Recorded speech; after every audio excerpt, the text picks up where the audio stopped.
Je vous propose un temps hors du temps, un temps de partage. Partager ce chemin de rencontre, ce que ces personnes m'ont apporté dans la vie. Et puis comme c'est plus sympa de donner un nom aux choses pour les concrétiser, pour les réaliser, ce sera mes chroniques.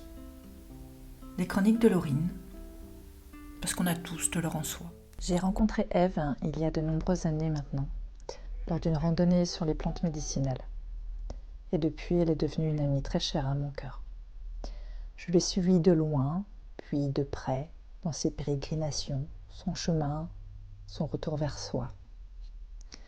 Nous avons partagé l'émerveillement de coucher de soleil dans un potager où nous débutions notre apprentissage de maraîchère.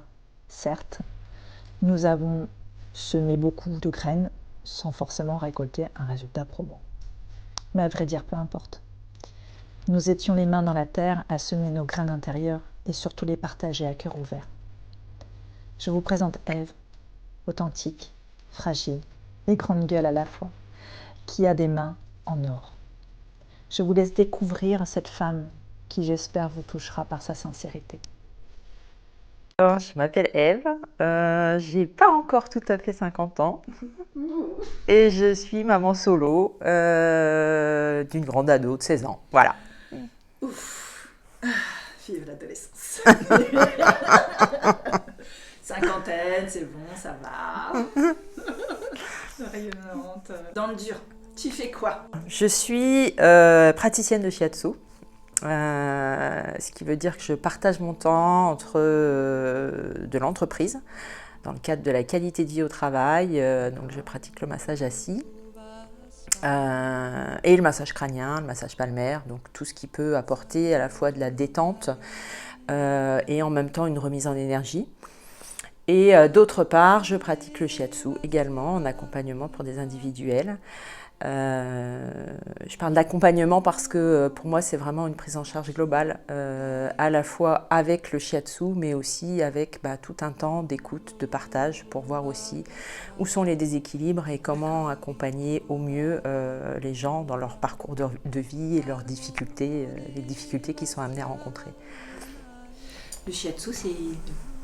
Tu peux expliquer un peu ce que c'est? Alors le shiatsu, c'est pas forcément encore hyper connu ici, mais c'est une tradition japonaise. C'est une pratique manuelle qui est issue de la médecine chinoise en fait. Et donc dans cette pratique, on va chercher à aller stimuler les différents méridiens, les méridiens étant des voies de circulation de l'énergie, puisqu'en médecine chinoise, on a vraiment cette idée que le corps est parcouru d'un courant d'énergie depuis la naissance jusqu'à la fin et que quand cette énergie elle circule bien, tu te sens bien, tu es en forme, tu as une bonne vitalité, de bonne défense immunitaire. Et puis quand cette énergie elle commence à se bloquer, c'est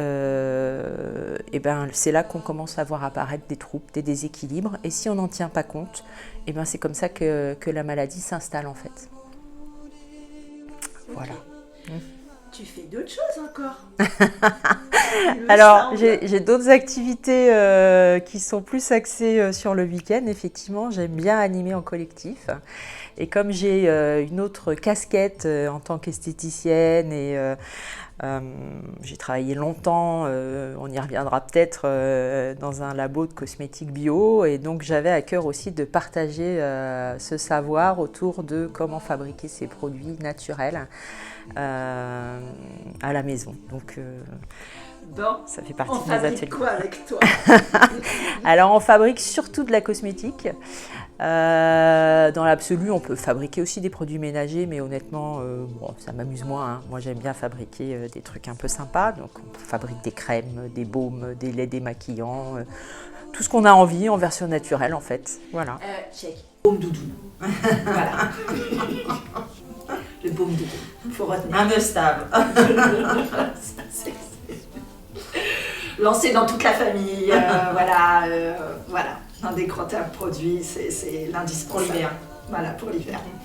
J'organise aussi des stages en présentiel où l'idée c'est vraiment de partir sur quelques jours et de décrocher de son quotidien. Et dans ces stages-là, en fait, on va alterner des temps, à la fois des temps d'enseignement, du développement personnel, mais aussi de la méditation, des pratiques énergétiques. L'idée, c'est vraiment de sortir les gens qui en ont besoin de leur contexte quotidien, de leurs problématiques quotidiennes, pour apprendre à développer à la fois le lâcher-prise, porter un regard différent, regarder en fait les choses avec un regard un petit peu sous un autre prisme, ce qui permet parfois d'avoir des prises de conscience, de compréhension et puis de venir modifier aussi profondément des choses dans leur vie. Et ça se passe dans un temple bouddhiste, Voilà. dans un endroit absolument fantastique et énergétiquement très intéressant. Et puis qui est propice aussi à la reconnexion avec la nature, parce que c'est vraiment en pleine nature. Et puis c'est quand même un haut lieu aussi pour la spiritualité, sans parler de religion. Il y a des lamas qui sont présents, on peut échanger. Il y a toute une partie aussi qui permet de découvrir aussi ce que c'est que le bouddhisme, sans aucune intention derrière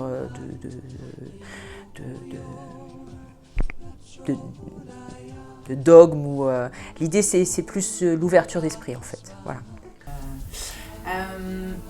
Qu'est-ce qui t'a poussé à faire tout ça? Qu'est-ce qui s'est passé à un moment donné? Qu'est-ce qui s'est passé? Il y a eu une étoile qui est passée, un ange, Les planètes se sont alignées. Alors j'ai envie de dire que comme beaucoup de gens dans une seconde vie professionnelle, est-ce que je peux parler de vie professionnelle? J'ai l'impression que c'est vraiment un grand tout. Il y a eu une période de chaos importante qui m'a amenée à repenser complètement ma vie et aller vers vraiment ce qui m'attirait. Parce que c'était juste plus possible en fait de continuer là où je trouvais pas ma place, où c'était pas équilibré et où il y avait trop de choses compliquées. Donc il y a eu cette période de chaos qui m'a permis de découvrir le shiatsu, d'abord pour moi, pour me prendre soin de moi en fait. Et quand j'ai découvert cette discipline, je me suis dit, mais vraiment, je pratiquais déjà du massage, mais du massage classique, du massage à l'huile.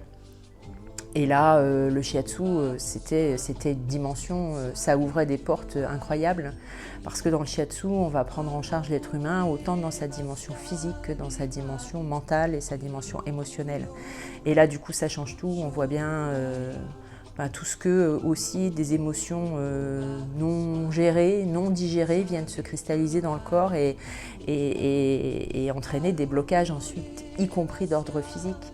Donc j'ai vraiment eu envie à la fois d'en savoir plus sur le shiatsu et de me former, mais aussi de manière plus générale, en fait, faire dans ma vie ce qui me plaît. En fait, c'est aussi simple que ça. C'est réunir tout ce qui me plaît. Et c'est pour ça qu'aujourd'hui, j'ai différentes casquettes, effectivement, entre les ateliers, la cosmétique, le shiatsu. Mais il y a toujours cette ligne conductrice j'accompagne des gens, toujours avec un grand respect, beaucoup d'empathie, beaucoup d'écoute.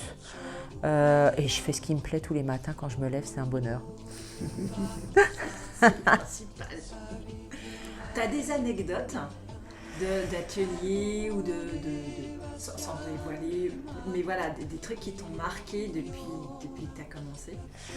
Alors, des anecdotes, oui, il y en aurait plein, parce que j'ai attaqué vraiment l'accompagnement en 2017, donc ça commence à faire un petit peu. Après, sans rentrer forcément dans des détails de séance, je pense que ce qui est le plus fantastique, c'est de voir au fur et à mesure de l'accompagnement les gens qui se transforment et qui trouvent leur voie, qui changent de voie, qui se rendent compte que qu'il y a des solutions et que ils sont peut-être pas forcément au bon endroit à l'instant T, mais qu'il y a un chemin en fait. Et ça, c'est ça qui m'anime le plus, de voir ces sourires, de voir ces visages qui s'illuminent petit à petit, des solutions qui sont trouvées, et puis se rendre compte que tous ces gens, ils sont après beaucoup plus en phase avec qui ils sont en fait, et pouvoir se révéler vraiment. Ah bah c'est un vrai... Ça fait chaud au cœur en fait. Ouais, c'est ça. C'est ce que j'expliquais tout à l'heure, en fait, quand tu vas masser à l'hôpital et que tu sais que tous ces soignants, ils sont borderline tout le temps parce qu'ils sont toujours en sous-effectif, parce qu'ils courent dans tous les sens, parce que aujourd'hui, le monde de la santé, c'est compliqué. Et j'ai envie de dire, c'est le monde de la santé, mais de manière plus générale, c'est le monde de l'entreprise aussi, hein. De pouvoir voir ces sourires, ces visages qui s'illuminent, et puis ces merci, c'est des merci, des merci, des merci, mais quel bonheur en fait. Quel bonheur d'être remercié toute la journée en fait, voilà.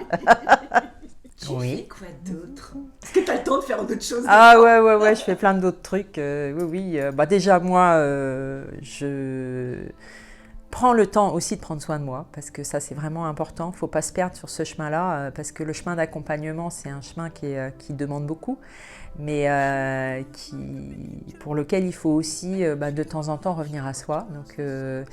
Donc voilà, parmi les choses évidemment que je fais régulièrement, ça va être tout ce qui est méditation, enseignement spirituel, voilà. Plus au quotidien pour à la fois décharger et me recharger, ça va être le jardin. Alors ça, c'est presque le passage obligé quasi tous les soirs pour aller parler à mes tomates et à mes courgettes. Et d'ailleurs, je ne peux que conseiller à tout le monde d'aller mettre les mains dans la terre. Il n'y a pas de meilleur moyen pour décompresser.